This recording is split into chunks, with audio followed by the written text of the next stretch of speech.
Hello mga day, for today's video pala may gaganapin na birthday celebration dito sa amin sa bahay. Syempre ako guys, dahil bilang vlogger na rin, hindi muna ako magtutulong sa kanila, diba? Ganon talaga ako. 1 years old na pala itong batang ito, kaya abay, sobrang ganda naman kasi ako talaga yung magbabantay niyang paglaki. Ngayon ko lang pala guys, napansin yung zinang Zack niya is nasa ilalim. Homemade design pala yung ginagawa namin dyan kasi wala tayong budget. Pinatapas na pala ni mama yung mga halaman niya na sa harapan ng bahay. Alam namin na hindi kasya yung mga bisita dito kaya naglagay na lang kami ng isang tent.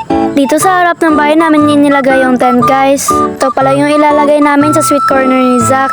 Marami dito ang iba't ibang uri ng mga gummy worms, stick at saka bubble gum. Pati nga sa loob ng bahay nilinisan na ni mama.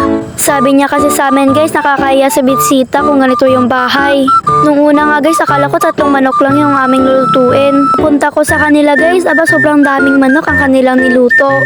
Nilinisan muna nila yung mga manok. Pagkatapos nun, pumasok na ako sa loob ng kwarto. May nakita pala ako dito na 4 ng Lucky Me.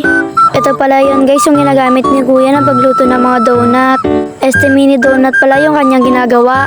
Bumalik naman ako dito kay ate, sobrang ganda talaga ng mga ginagawa niya. Ito si Ate Twinkle pala ay hakot ng mga upuan. Sobrang effort talaga yung ginagawa namin dito guys kasi first birthday ito ni Zack. Yung team na ginamit namin is Boss Baby, o mas kilala sa Baby Boss.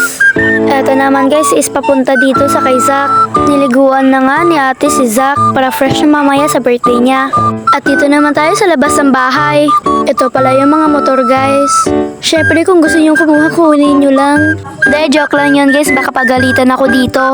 Minidihan ko na nga ito si ate at nagalit pa. Sa sobrang effort ni ate, meron siyang pinya. Panay balik ako sa kanya, hindi ko alam kung ano ba yan.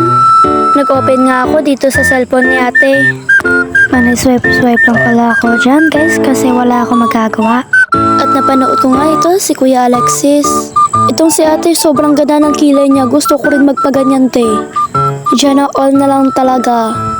By the way guys, hindi ko nasabi, unang vlog ko pala ito kaya try ko lang yung best ko dai. Bago pala ako bibili guys, binuksan ko muna yung rep at tingnan ko kung merong ice. Pagkabukas ko wala ngang ice dito kaya sabi ko bibili na lang ako. Tama pala guys, 15 pesos yung coke tapos 3 pesos naman yung ice kaya may 2 pesos pa akong natira. Flex ko lang pala yung mga bahay na nasa paligid namin.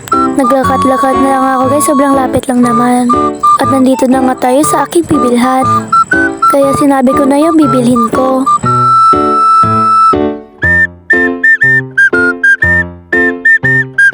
Pagkatapos nga namigay sa akin yung binili ko, agad na akong umuwi sa bahay.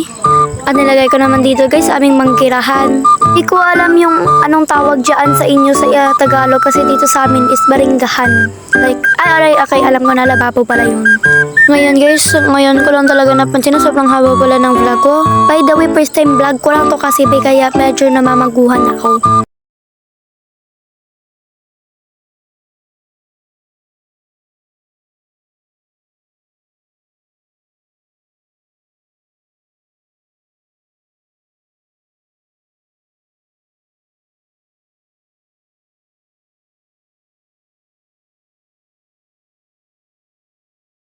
Kumuha na nga ako ng baso guys at nilagyan ko na niya ng coke.